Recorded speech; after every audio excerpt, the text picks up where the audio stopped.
나오신 여러분들을 환영하며 이제 우리 찬송 8장 드림으로 하나의 예배 드립니다.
온 땅이여 여호와께 즐거운 찬송을 부를지어다.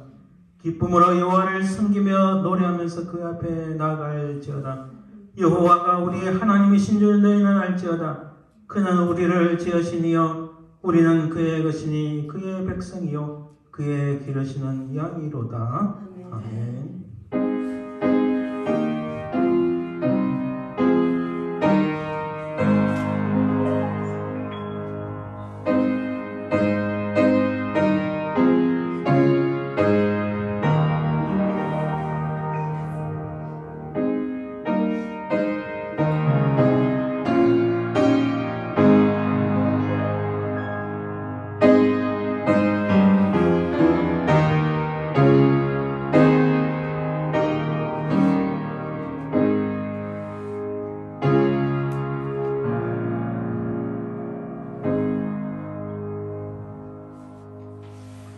만왕의 왕이시며 만주의 주가 되시는 아버지 하나님, 그 은혜와 사랑을 참으로 감사드립니다.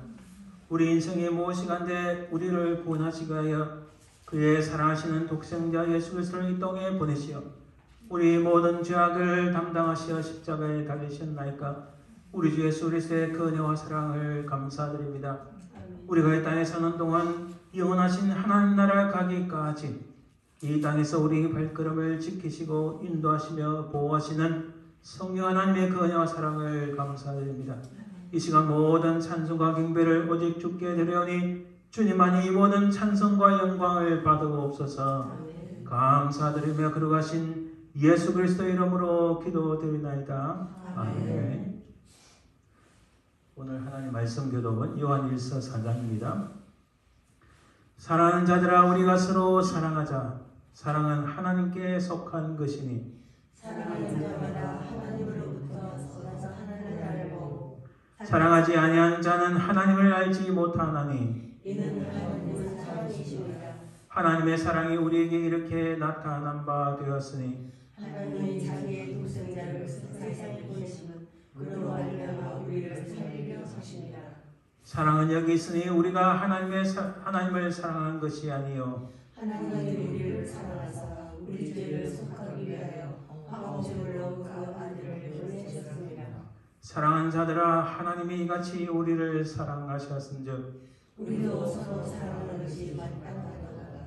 어느 때나 하나님을 본 사람이 없으되 만일 우리가 서로 사랑하면 하나님이 우리 안에 거하시고 그의 사랑이 우리 안에 온전히 이루어지느니라. 아멘. 우리 잠시 지나간 시간을 생각하며 참회 기도를 드립니다. 이 시간 주의 보혈로 우리 모든 죄와 허물들을 용서하옵소서. 간절히 하시면서 기도합니다.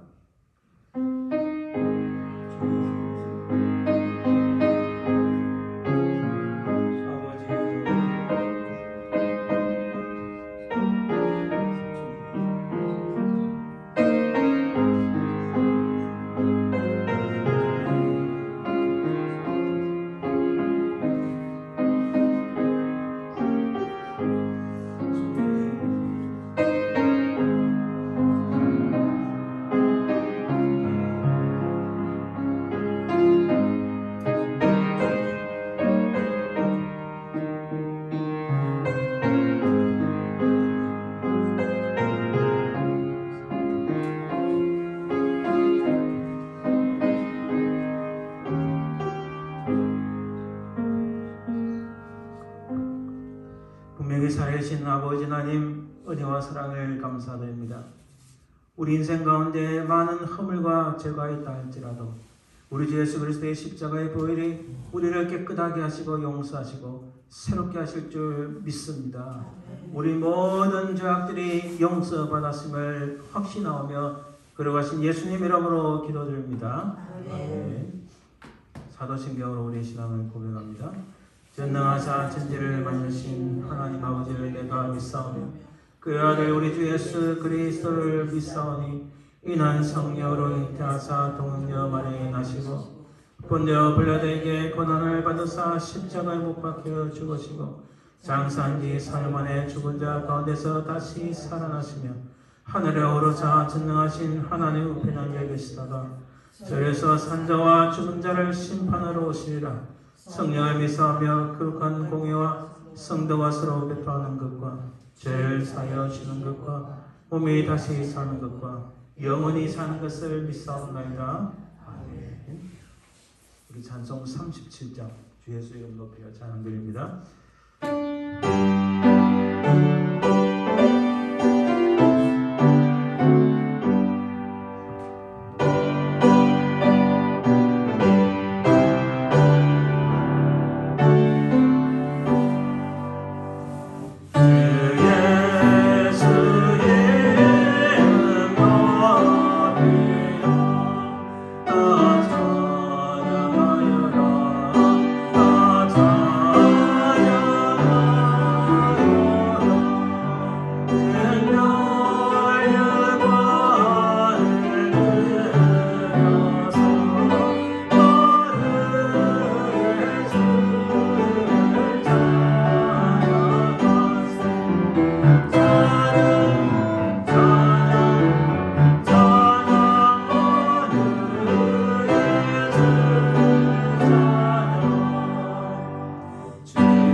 김세훈 군이 필라델피아 유스 오케스트라 그 연주회가 하필 오늘 연주회가 있어가지고 보통은 선데이 나이트나 세러데이 나이트 하는데 오늘은 또 선데이 오후에 해가지고 참석을 못했습니다.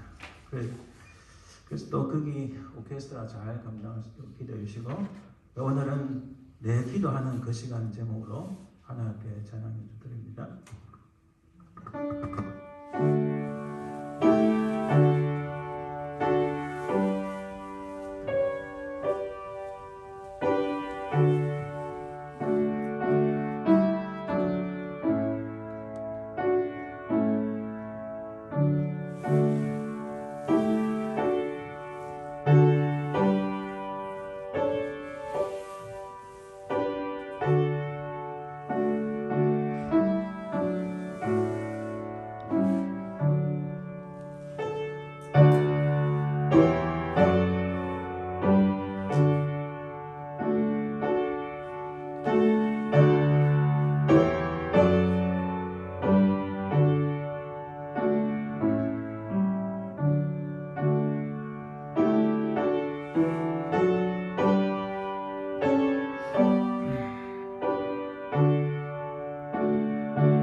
은혜로신 주님 감사합니다. 우리가 가진 모든 것이 다 주님의 것인데 주신 것에 감사하여 하나님 앞에 특별히 구별하여 드립니다. 하나님 드린 손길마다 복되게 하시고 참으로 우리의 삶에 하나님의 복이, 건강의 복이, 물질의 복이, 참으로 하나님의 크신 은혜와 복이 날마다 넘치게 하옵소서. 주신 것 감사합니다. 또 이 예물을 통하여 하나님의 영광이 드러나게 하옵소서. 감사드리며 예수님 이름으로 기도합니다. 아멘. 네, 오늘 시편 91편 말씀입니다. 시편 91편 1절에서 16절 말씀. 구약성경 869쪽입니다. 시편 91편 1절에서 16절 말씀. 지존자의 은밀한 곳에 거주하며 전능자의 그늘 아래에 서는 자여, 나는 여호와를 향하여 말하기를 그는 나의 피난처요 나의 요새요 내가 의뢰하는 하나님이라 하리. 이는 그가 너를 새 사냥꾼의 올무에서와 심한 전염병에서 건지실 것이미로다. 그가 너를 그의 깃으로 덮으시리니 내가 그의 날개 아래에 피하리로다. 그의 진실함은 방패와 손방패가 되시나니 너는 밤에 찾아오는 공포와 낮에 날아드는 화살과 어두울 때에 퍼지는 전염병과 밝을 때에 닥쳐오는 재앙을 두려워하지 아니하리로다. 1000명이 내 왼쪽에서 1명이 내 오른쪽에서 엎드러지나 이 재앙이 내게 가까이 하지 못하리로다. 오직 너는 똑똑히 보리니 악인들의 보응을 네가 보리로다. 네가 말하기를 여호와는 나의 피난처시라 하고 지존자를 너의 근처로 삼았으므로 화가 내게 미치지 못하며 재앙이 내 장막에 가까이 하지 못하리니 그가 너를 위하여 그의 천사들을 명령하사 내 모든 길에서 너를 지키게 하심이라. 그들이 그들의 손으로 너를 붙들어 발이 돌에 부딪히지 아니하게 하리로다. 내가 사자와 독사를 밟으며 젊은 사자와 뱀을 발로 누르리로다. 하나님이 이르시되 그가 나를 사랑한즉 내가 그를 건지리라. 그가 내 이름을 한즉 내가 그를 높이리라. 그가 내게 간구하리니 내가 그에게 응답하리라. 그들이 환난 당할 때에 내가 그와 함께하여 그를 건지고 영화롭게 하리라. 내가 그를 장수하게 함으로 그를 만족하게 하며 나의 구원을 그에게 보이리라 하시도다. 아멘. 네, 오늘 말씀을 놓고 잠시 기도합니다. 은혜로신 주님 감사합니다. 아버지 하나님, 오늘 말씀을 통하여 우리 심령이 변화를 받고 또 이 주의 말씀을 붙잡고 믿음으로 승리한 저희들 되게 하옵소서. 오늘 말씀을 전가하니나 듣느니나 하나님의 크신 은혜를 소망하며 감사드리며 예수님 이름으로 기도합니다. 아멘. 오늘은 전능자의 그늘 아래에 사는 자라는 제목으로 말씀을 살펴보려 합니다. 여러분, 질문하는 자는 길을 잃지 않습니다. 사실 전혀 모르는 곳에 가서 길을 모를 때는 우리가 물어야 되겠죠. 근데 저는 제 성격상 다른 데 가서 잘 묻지를 않습니다. 그냥 제가 알아서 이렇게 그냥 찾아가면 되니까. 특히 요즘은 셀폰이 있어서 찾아가기가 너무 편합니다. 묻지 않아도. 그렇죠. 실제로 그냥 헤매고 어려울 때는 지나가는 사람이나 누구한테 길을 묻습니다. 제가 어릴 때 그런 성격으로 인해서 참 많은 좋은 선배들한테 앞으로 어떻게 살아가야 되는가, 무엇을 해야 되는가 그렇게 많이 묻지를 못했어요. 물론 제가 살았던 동네는 좀 가난한 동네고 또 제가 자라면서 아주 뛰어난 사람들 간혹 있었지만은 그렇게 가까운 친분이 아니어서 잘 묻지를 못했습니다. 그게 저는 많이 아쉬운 부분이에요. 아무튼 우리는 어디 가서 무엇을 하든 질문하는 자는 길을 잃지 않습니다. 그렇죠? 수업 시간에 선생님이 중요한 거 이야기하셨는데 에이 뭐 대충 넘어가지 하고 안 물으면 선생님께 다시 묻지 않으면 다음 시험 성적이 안 좋잖아요. 분명히 스님 중요한 거 이야기했는데 그냥 마치고 다시 가서 막 펜 들고 책 들고 가서 물으면 그 다음 시간에 그게 꼭 시험에 나와서 맞추게 되는 거예요. 질문하는 자는 길을 잃지 않는다. 참 맞는 말인 것 같습니다. 우리는 이런 질문을 할 수 있습니다. 구원이라는 것은 죽은 후에만 있는가? 구원은 꼭 죽은 다음에만 일어나는 일인가? 질문할 수 있잖아요. 매일 살아가는 일상에서 하나님의 구원은 작동하고 있는가? 우리가 구원이라는 것은 죽은 다음에 저 세상 하나님 나라에 가서 받는 그 구원만 의미하는가? 아니면 매일의 우리 삶 속에서 하나님의 구원이 하나님의 그 역사가 매일 우리 삶 속에서 작동하고 있는가? 우리는 질문해 봐야 됩니다. 그런 가운데 한번 우리가 그 당시 가나안 땅 지도를 보면서 우리가 좀 살펴볼 것이 있습니다. 이 지도가 깔끔하게 보이지 않지만 그러나 전체를 놓고 옆에 큰 글자를 보시면 제일 위에가 갈릴리 바다입니다. 그 밑으로 흐르는 게 요단강이고 그 밑에 사해고 그 밑에 또 흐르는 게 요단강입니다. 대략 이렇게 그 위에서 보면 이렇고요. 자, 옆에서 보면 이렇습니다. 대략 자, 옆에가 이렇게 큰 호수가 사해고 예루살렘이 이 정도 위치에 있습니다. 아주 높은 지대에 있죠. 옆에 파란 데는 지중해고 지중해 가까이는 여기 보세요. 다 그린색입니다. 그린색이 돼서 여기는 비옥한 땅입니다. 서쪽은. 동쪽을 보세요. 동쪽은 다 산지입니다. 아주 협곡한 산이 많습니다. 광야입니다.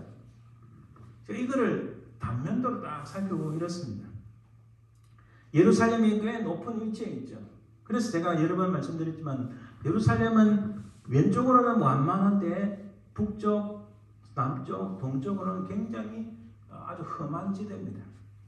그래서 많은 제국들이 예루살렘을 정벌할 때는 항상 서쪽에서 다가와서 이 예루살렘을 정벌했습니다. 자, 이것을 왜 보여주는가? 자, 해안 평야지대, 아까 그린색 지대 있잖아요. 그 그린색 지대는 서쪽으로는 지중해가 가깝습니다. 자, 이곳은 이 강수량이 비가 풍부하게 내립니다. 토양이 비옥합니다. 여기는 곡창지대예요. 그리고 여기는 우리 흔히 구약에서 말하는 그 블레셋 족속, 지금은 팔레스타인이라고 하죠. 이 블레셋 족속이 지금의 우리는 팔레스틴 뭐 이런 족속을 말하는데 이쪽이 오래요. 땅이 비옥하고 뭐든지 잘 되니까 철기 문화가 발달했어요.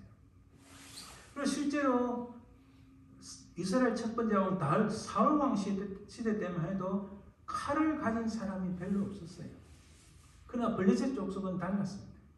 누구나 다 칼을 갖고 있을 정도로 거기는 철기문화는 뭐예요? 대장간이 많았다는 겁니다. 그래서 여러분 사무엘상을 가만히 읽어보면요, 이스라엘 백성들이 철로 된 뭘 만들려면 블레셋 지역으로 가서 만들어 가지고 다시 와야 되는 그런 일들이 빈번했습니다.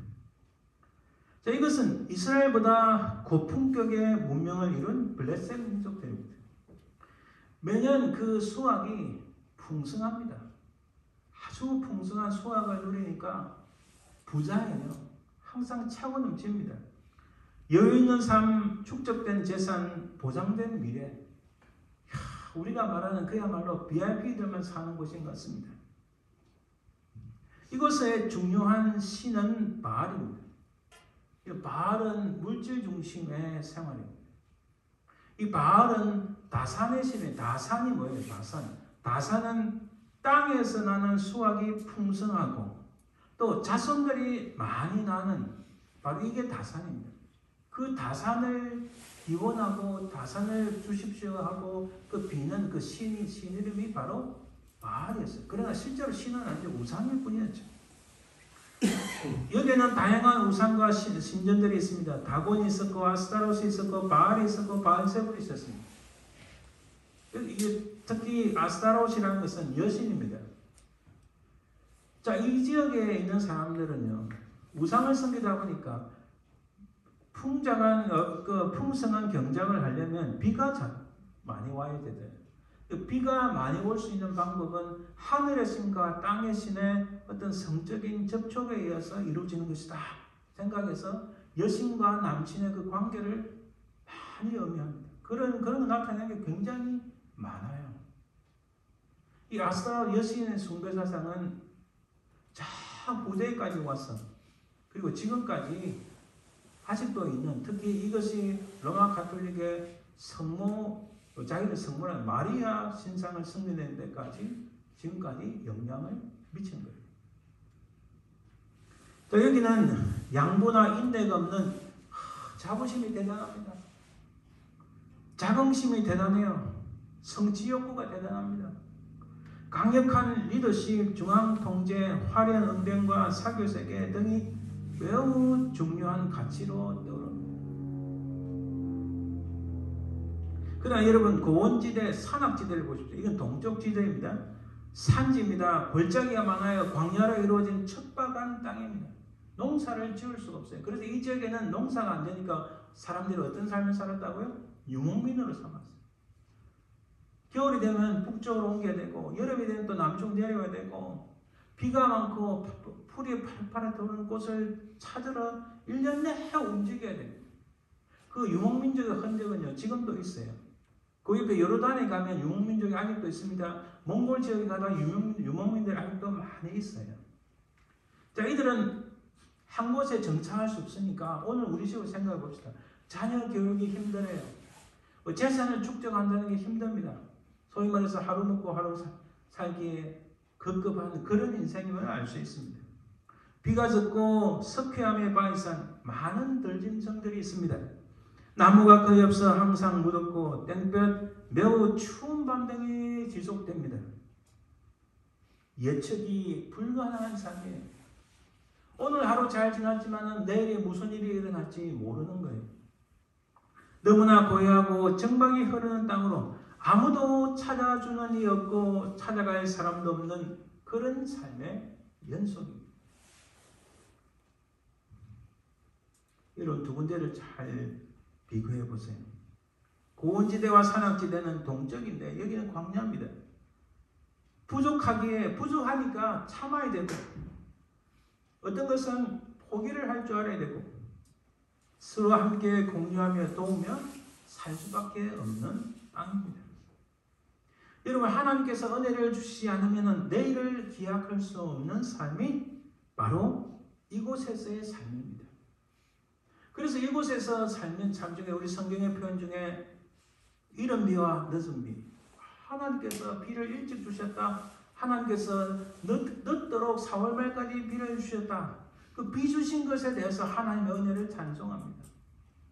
나는 아무것도 아니로되 이 광야에서 들짐승으로 나를 지키셨다, 죽음의 골짜기를 걷는다 하죠. 다윗이 그렇게 시편에서 말씀하시잖아요. 여기는 다윗과 엘리야, 세례요한, 예수님, 바울들의 이 삶이 여기에 있습니다. 이곳의 삶은 힘들지만 하나님에 대한 갈망이 뜨거운 땅입니다. 서쪽 무대에서는 삼손이 등장합니다. 이런 삼손은 나시린으로도 하나님 앞에 선택받았지만은, 그러나 그는 서쪽 지대를 너무 좋아해서 블레셋 지역에 가서 그쪽의 여인들과 관계를 하고, 그쪽의 여인들이 자기 마음에 들어하니 그쪽의 여인들을 취하고 그쪽의 사람들과 같이 어울리고, 그래서 여러분 실제로 삼손이 한 일은 크게 없고 마지막에 어찌 보면 한 방을 터뜨리는 삼손. 저는 삼손이 위대한 인물인 줄 알고 어릴 때부터 그렇게 많이 설교를 들었는데, 가만히 살펴보니까 삼손은 서쪽 무대에서 활동한 그야말로 반짝하는 사람일 뿐이었습니다. 그러나 동쪽 무대, 잘못 적었네. 동쪽 무대의 세례요한을 보면, 여러분 세례요한은 정말 힘들고 어려웠어요. 그러나 그가 누구를 위하여 그 길을 예비했습니까? 바로 예수 그리스도를 위하여 그 길을 예비했습니다. 그가 가진 것은 아무것도 없었지만 그러나 그는 하나님 앞에 쓰임받은 그의 완벽한 인간이라고 쓰임받는 사람으로 추앙되었습니다. 삼손하고는 비교할 수가 없습니다. 여러분, 성막과 성전의 출입문은 동쪽입니다. 성막에서 성전에서 출입문은 동쪽에 있어요. 동쪽 무대에서 예루살렘으로 들어가시는 주님. 주님께서 마지막에 예루살렘을 입성하실 때 완만한 서쪽에서 들어가신 것이 아니라 그 급경사 있는 그 동쪽에서 이 성전에 들어가셨어요. 주님께서. 이 격동의 세상 속에서 여러분 어떤 아주 제 이름 생각나는 아주 나쁜 사람이 이런 말을 했어요. 서구 사회는 아주 멋있게 잘 꾸며진 정원이고 이 정원을 보호하기 위한 아주 거칠어진 숲, 이 정원을 보호하기 위한 그런 어떤 땅, 그것들을 동유럽 내지는 러시아, 아시아라고 표현했어요. 아주 이거는 정말 나쁜 말이었어요. 그래서 지금도 여전히 서유럽이 자기들이 최고인 양 떠들고 있는 이유가 바로 거기에있어요. 그러나 하나님께서 지금 점점 서유럽을 손대기 시작해서 이 나라들이 지금 점점 내려앉고 있습니다. 서쪽 무대가 대단한 것 같고 자기들은 가진 것 많고 배운 것 많고 엄청난 나라 같지만 하나님 앞에서 결실을 맺지 못하고 하나님 앞에서 범죄하니까 영국, 독일 지금 점점 다 나락으로 떨어지고 있다는 사실입니다. 이런 격동의 세상 속에서 우리는 어찌할 것인가? 이 흔들리는 세상 속에서 우리는 어디에 서 있는지 살펴봐야 합니다. 서쪽 무대는 좋아 보이지만 성경과 역사 속에서 그곳은 멸망과 파산만 이어진 곳입니다. 인생은 누구나 동쪽 무대에서 살아갑니다.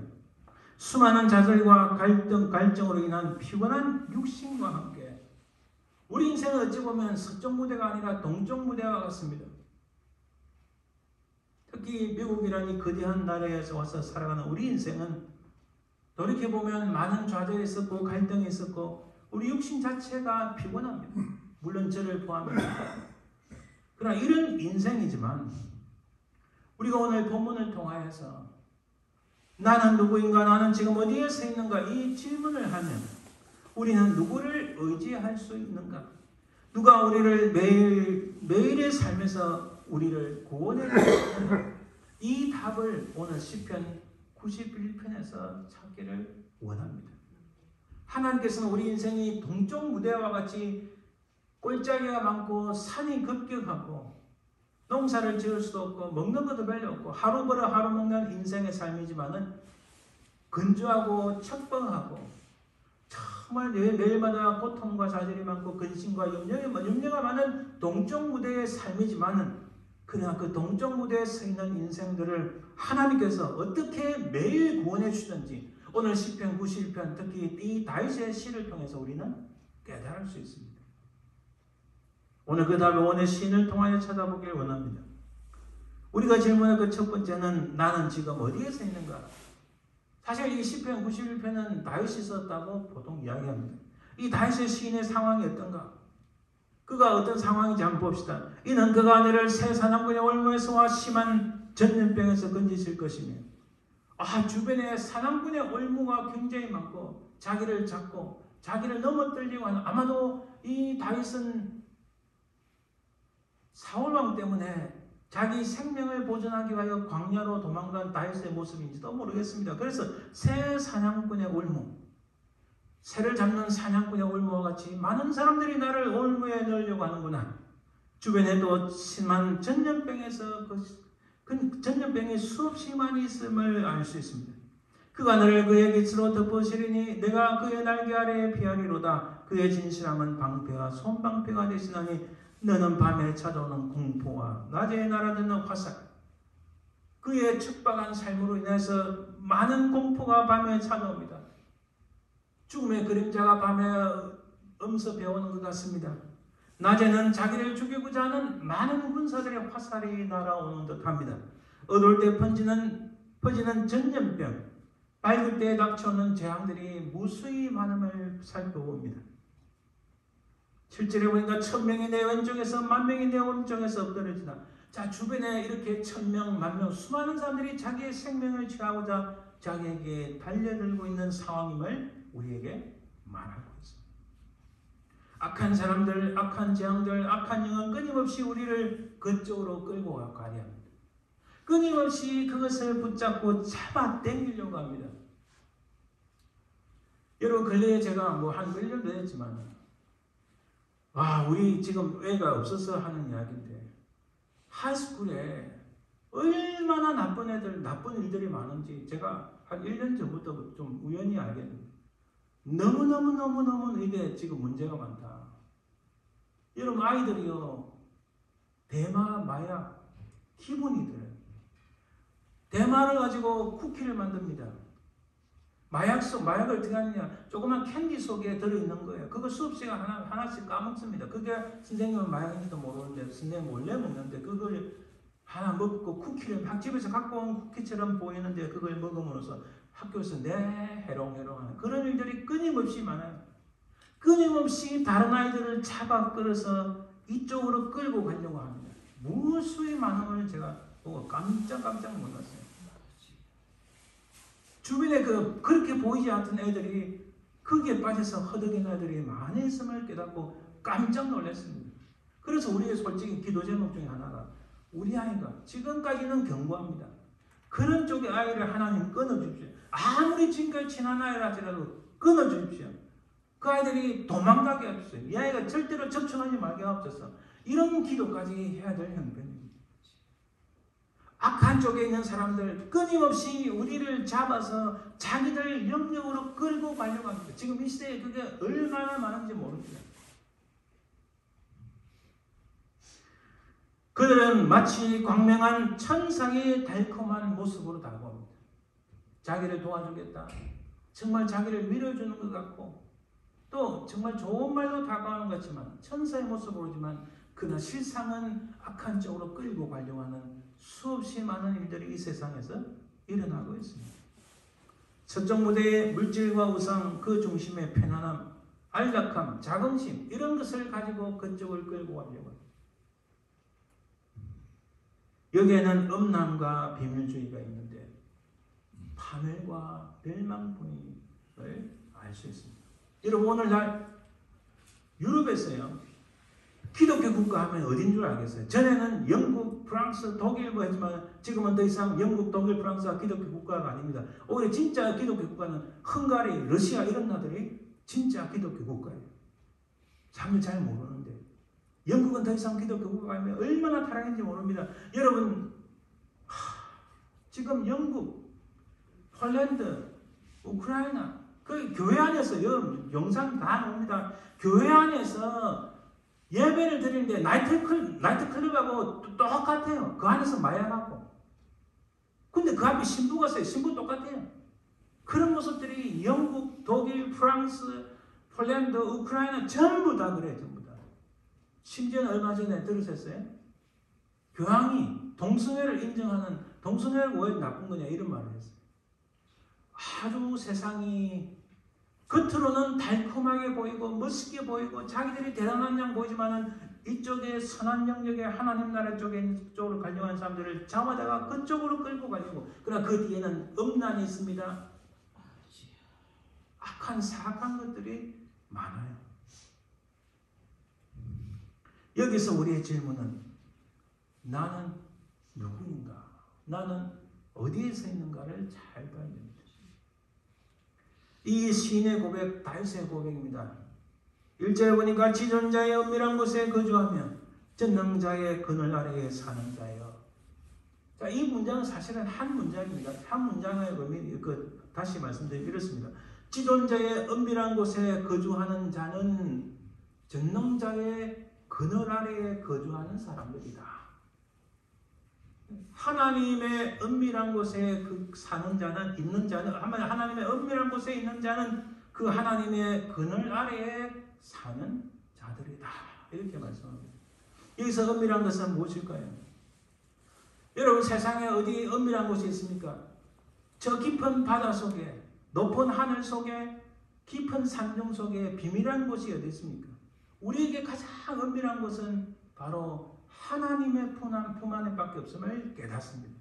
은밀한 곳, 이거는 가장 탑 시크릿한 플레이스가 어디냐? 우리의 가장 은밀한 곳, 우리가 피하기에 가장 은밀한 곳은 하나님의 품 안에 밖에 없음을 믿습니다. 지금 이 시인이 그걸 고백하는 거예요. 바로 그 하나님의 품 안에서 거주하는 자는 하나님의 그늘 안에 사는 거다. 이 그늘 아래라는 뭔가요?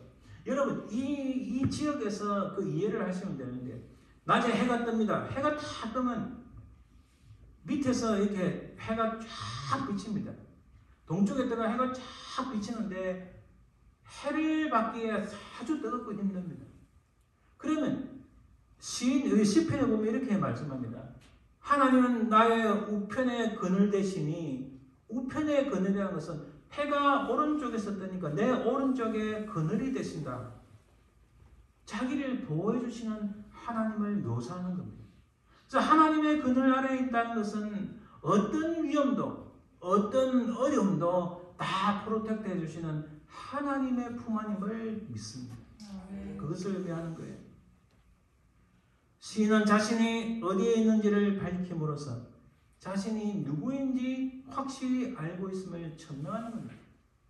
자, 내가 비록 이 땅에서 이렇게 있지만은, 그러나 나는 비록 두 발을 딛고 이 땅에 살아가지만, 그러나 나는 하나님 나라의 패밀리, 나는 하나님의 자녀라는 것을 분명하게 알고 있으면 그게 자신이 누구인지를 안다는 사실입니다. 할렐루야. 또 우리의 질문 두 번째가 무엇입니까? 우리는 누구를 의지할 수 있는가? 누구를 의지할 수 있는가?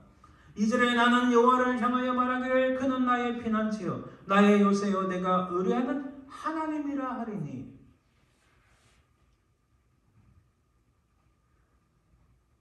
여호와는 나의 피난처요 나의 요새요 내가 의뢰하는 하나님이라. 온 세상이 이상하게 흘러갑니다. 이런 사악하게 흘러가는 인생 속에서 우리의 진정한 쉘터, 우리의 진정한 피난처, 우리의 진정한 우리의 피할 곳은 하나님밖에 없음을 믿습니다. 바로 우리가 의지할 수 있는 분은 오직 하나님밖에 없음을 시인은 고백하며, 우리도 하나님밖에 우리를 구원하고 우리를 보호하실 분이 없다는 사실을 믿습니다. 동쪽 무대의 삶에서 좌절이 오고 안타까움이 오고 근심이 오고 해악에 대한 두려움 등이 아주 많이 밀려오지만, 그러나 두려워하지 않는 것은 자신이 의지하는 하나님이 계시기 때문입니다. 할렐루야. 제가 늘 강조하지만 지금 이 세상에 좌지우지하려고 하는 수많은 사람들, 여러분 만약에 30년 뒤에 아니 20년 뒤에 그 사람들이 살아있다고 만약 그 모습이 보인다면 제 손에 장을 찢겠습니다. 아니 제 손을 장에 찢겠습니다. 15년 20년 지나면 그 엄청난 경제 권력과 정치 권력가들 다 떠나고 없어요. 이 세상에 채 100년도 못 사는 것이 인생입니다.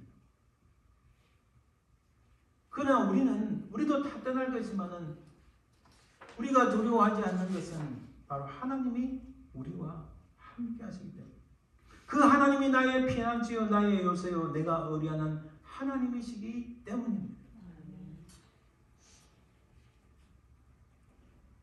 다윗은 자신의 생명을 보존하기 위해 광야로 나갔지만 거기에서 생명의 주인이신 하나님을 만났습니다.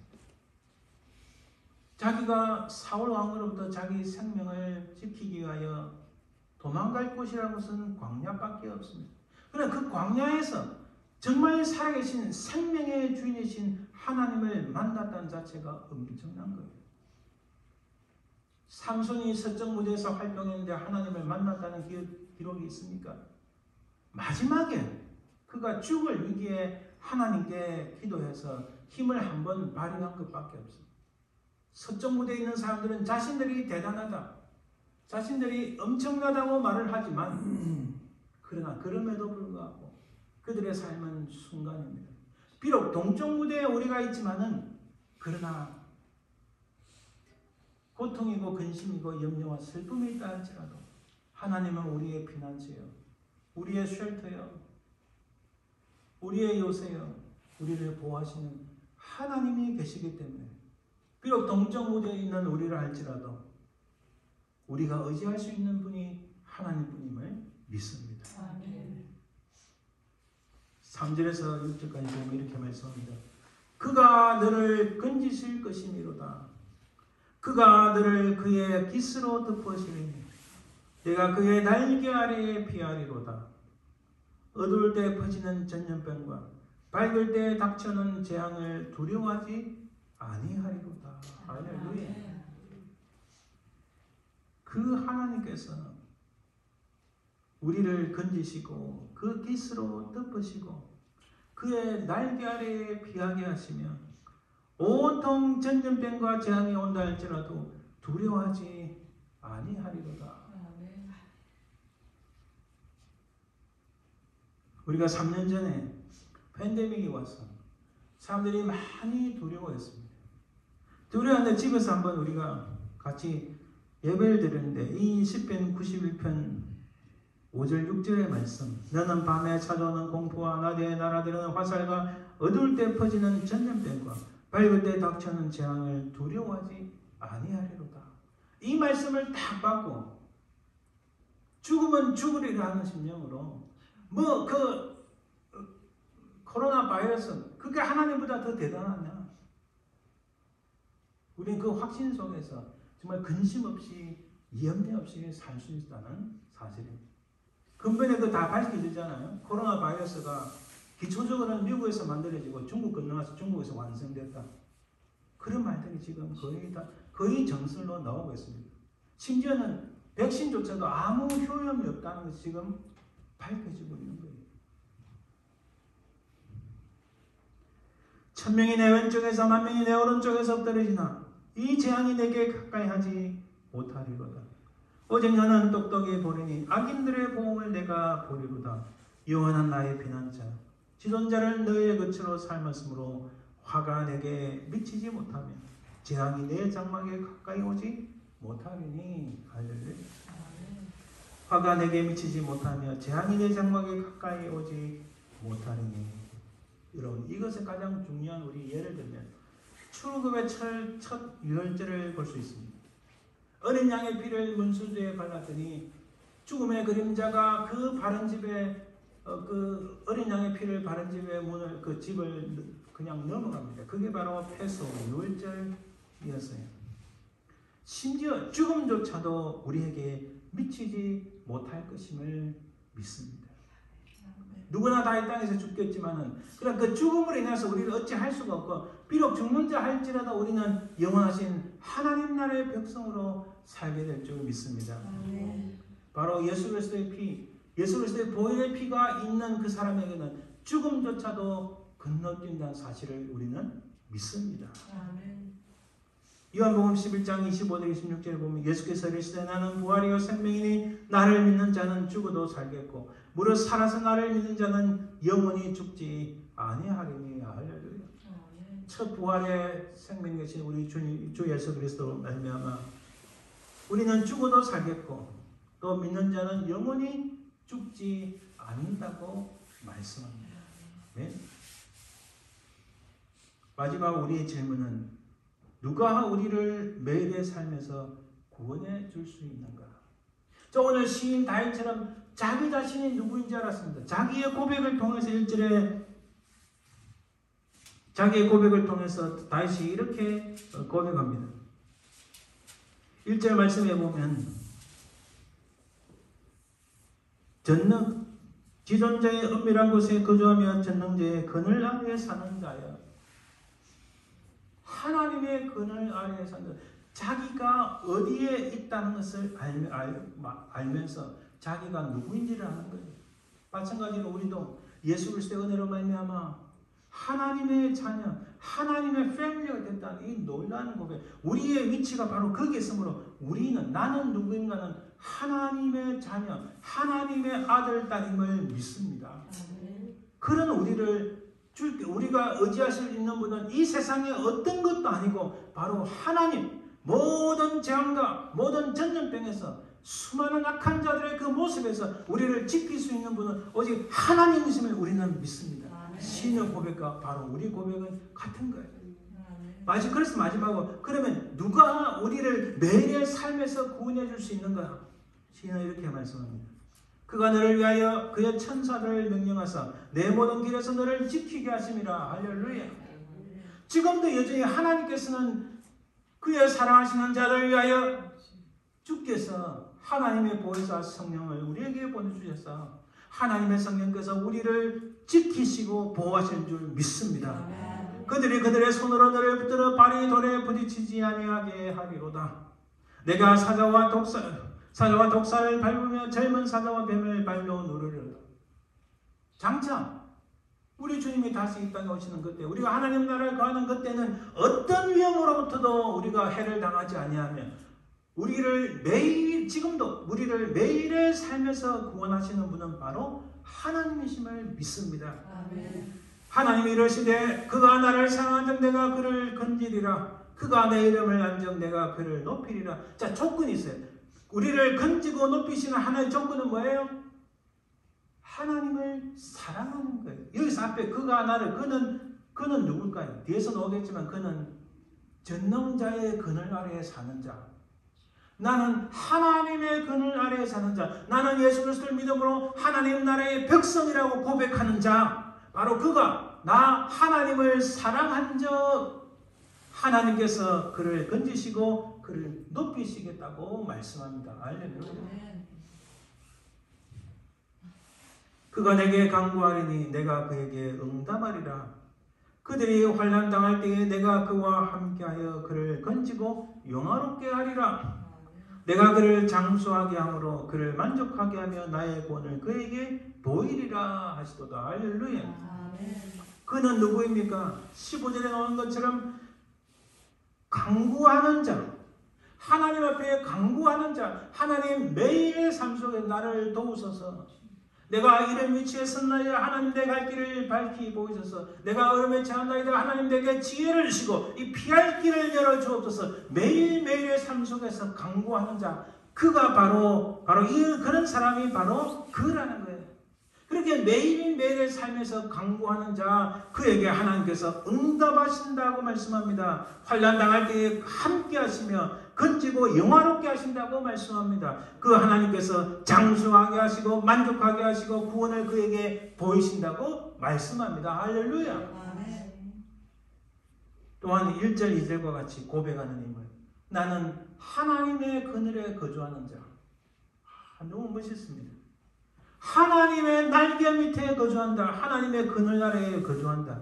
이건 전적인 하나님의 보호를 받는다는 고백이에요.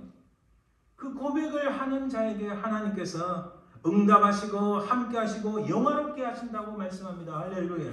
아멘. 매일 매 분초마다 우리의 삶을 구원해 주시는 하나님이심을 믿습니다. 할렐루야. 우리가 1, 2절 다시 봅니다.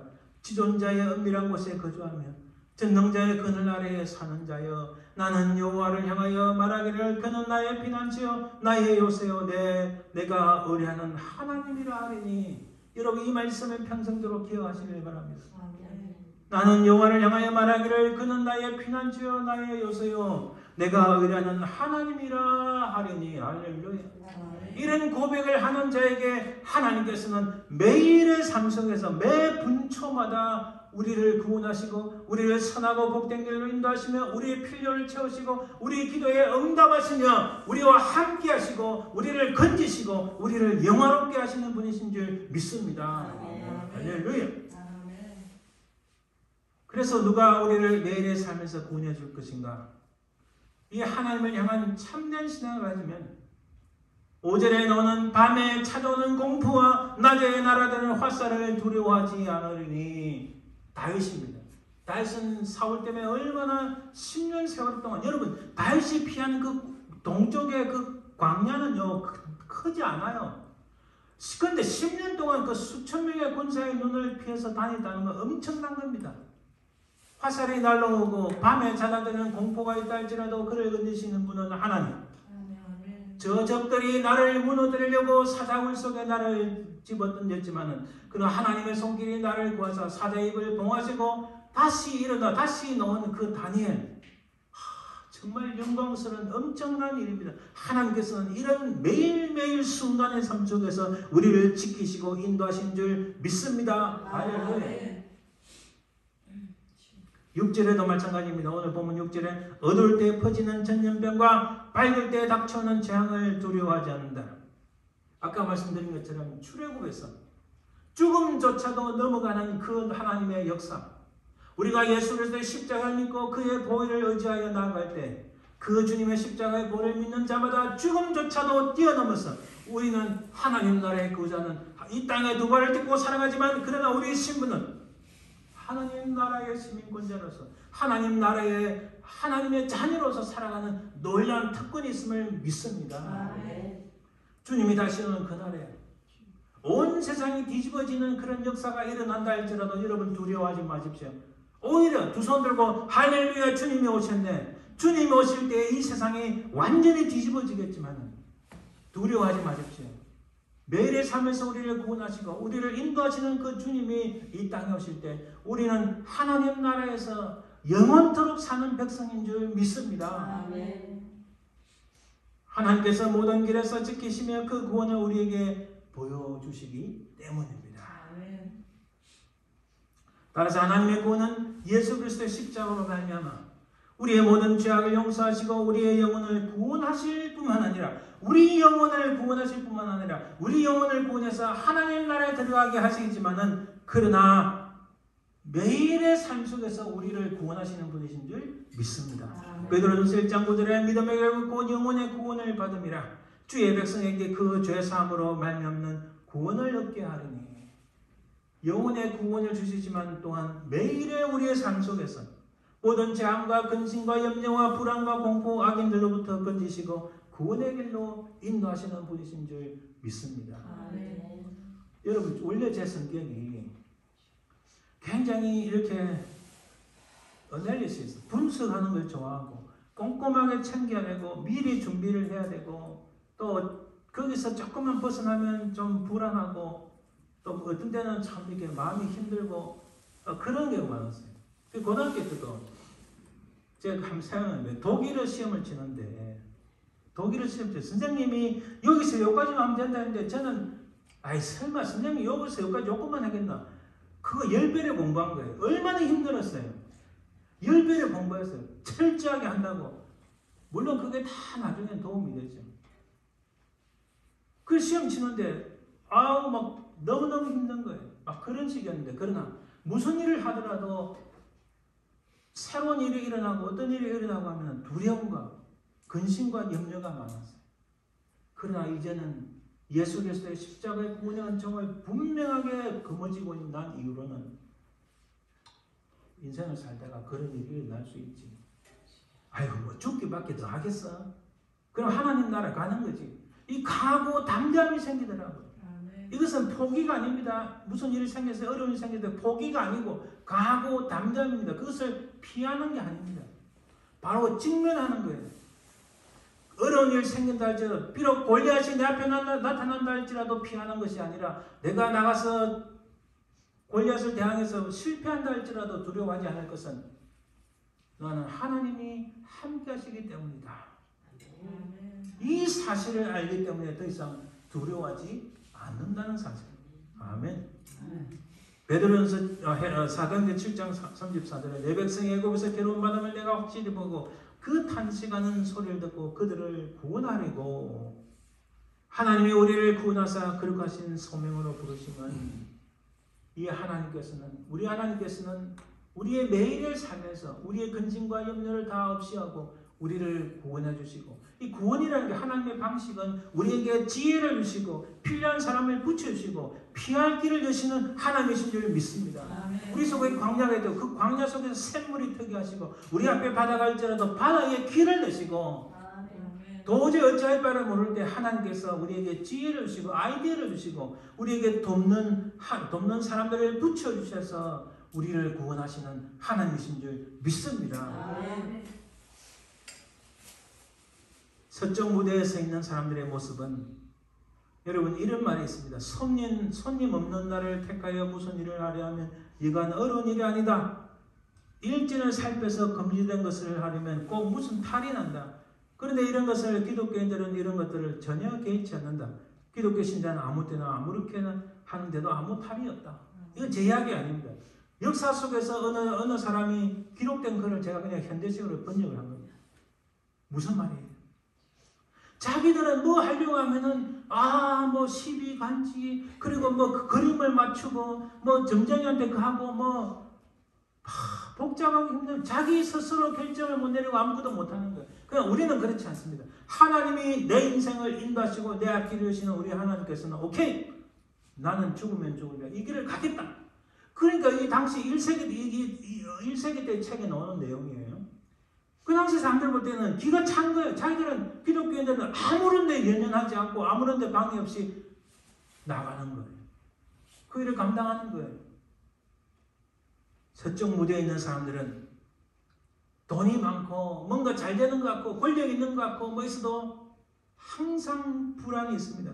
그들은 끊임없이 물질과 우상 주술에 의지하고 의심하고 불신하고 술수를 버리고 뒷문을 하고 음란을 찾지만은 여러분 레프트윙 이 서쪽 왼쪽에 있는 사람들 보면요 딱 이거예요. 왼쪽에 있는 사람들은 돈, 여자, 권력, 자기 이름 이거 외에는 없어요. 그리고 거짓말. 이거 요새 TV 보면 나오잖아요. 세상에 그 법원에서 형량이 떨어지는데도 반성하지 못하는 거짓말장이들. 얼마나 이들이 뭐 미투 운동할 때 99.99%가 전부 왼쪽에 있는 사람들이죠. 전부 음란하고 돈을 좋아하고 거짓말하고 권력을 좋아하고 서쪽 무대에 있는 사람들의 모습과 똑같습니다. 그냥 동쪽 무대에는 힘들고 어렵지만은 시편 우리 90편 그 다음 시편 1절에 4절 보면 지존자여 시편과 비파와 수금으로 여호와께 감사하며 주의 이름을 찬양하고 아침마다 주의 인사심을 알리며 밤마다 주의 성실함을 베품이 좋으니이다. 여호와여 주께서 행하신 일로 나를 기쁘게 하셨으니 나의 손이 행하신 일로 말미암아 내가 높이 외치리이다.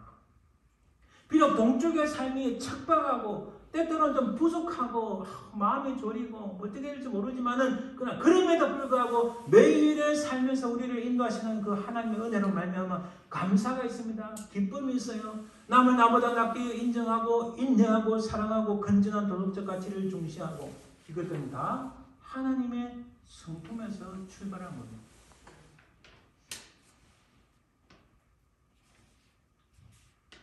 전능자의 그늘 아래 사는 자예요. 여러분 저와 여러분들이 이 땅의 삶이 척박하고 때로는 어려움이 닿을지라도 나는 확실하게 하나님의 날개 아래 그 그늘 아래에 사는 자다 라는 고백이 저와 여러분들 가운데 차고 넘치는 역사이길 간절히 바랍니다. 그날이 이르기까지 우리가 기억해야 할 것은 주님이 이 땅에 오시는 날까지 우리가 이 세상을 떠나는 그날까지 이 땅은 제국이고 천국이고 이 양갈래 길 속에서 과거의 경험과 미래의 소망 사이에서 하나님의 언약적 사랑을 기억해야 됩니다. 나는 부족하고 연약했으나 그러나 이것은 하나의 기적입니다. 내가 예수 그리스도를 만남으로 여러분 제가 제 자신을 봐도 우리 주님을 만난 것 자체가 기적입니다. 그렇죠? 어떻게 제가 하나님의 그 사랑 예수 그리스도의 십자가를 믿을 수 있나? 이것은 기적인 거예요. 은혜를 받은 거예요. 하나님께서 저를 사랑하신다는 증거예요. 그런 과거의 경험들을 잊지 아니하고 장차 이 미래의 언젠가 이날 그날에 주님께서 오시는 그날에 그 미래의 소망사에서 두 개를 딱 붙잡고 오늘 우리의 삶 속에서 하나님은 나를 사랑하신다. 내가 어려움에 처한다 할지라도 공경에 처하고 또 때로는 고통과 환난이 있다 할지라도 내가 예수 그리스도를 사랑하고 하나님을 사랑하고 나는 전능자의 그늘 아래에 사는 자로서 하나님께서 나의 삶을 지키시고 인도하시고 내 기도에 응답하시고 나를 건지시고 나를 영화롭게 하시는 분이심을 기억하시길 바랍니다. 매일의 일상의 삶에서 우리를 인도하시고 구원하시는 그 하나님의 그 구원적 사랑을 깨닫고 우리 주님만이 우리의 영원한 구주임을 고백하며 살아가는 저와 여러분들 되시기를 주님의 이름으로 축원드립니다. 아멘. 네, 기도합니다. 사랑의 주님 감사합니다. 우리는 연약하고 부족하나 그러나 하나님께서 우리를 사랑하시고 우리 속에 주님의 있으므로 우리 하나님께서 우리 삶을 인도하시고 역사하시고 우리 기도에 응답하시며 우리를 건지시고 우리를 영화롭게 하시는 주님이심을 믿습니다. 우리 매일의 삶 속에서 그 주님과 동행하며 그 주님의 놀라운 이 복음을 붙잡고 믿음으로 승리하는 저희들 되게 도와주옵소서. 아멘. 감사드리며 예수님 이름으로 기도합니다. 아멘. 아멘. 430장 찬양드립니다.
지금은 살아계신 우리 주 예수 그리스도의 은혜와 아버지 하나님의 그 커진 사랑과 성령의 동하심, 인도하심, 역사하심이 험악한 세상, 척박한 땅에서 살아가지만 그러나 우리 주 예수 그리스도의 그 십자가의 구속의 은총을 믿음으로 참으로 하나님께서 우리 기도에 응답하시며 우리를 건지시고 우리를 영화롭게 하시는 하나님이심을 믿는 그 믿음 안에서 승리하기를 소망하는 모든 주의 백성들 위해 그 모든 자손들 위해 삶의 현장 위에 지금도 영원토록 항상 함께 있을지어다. 아멘.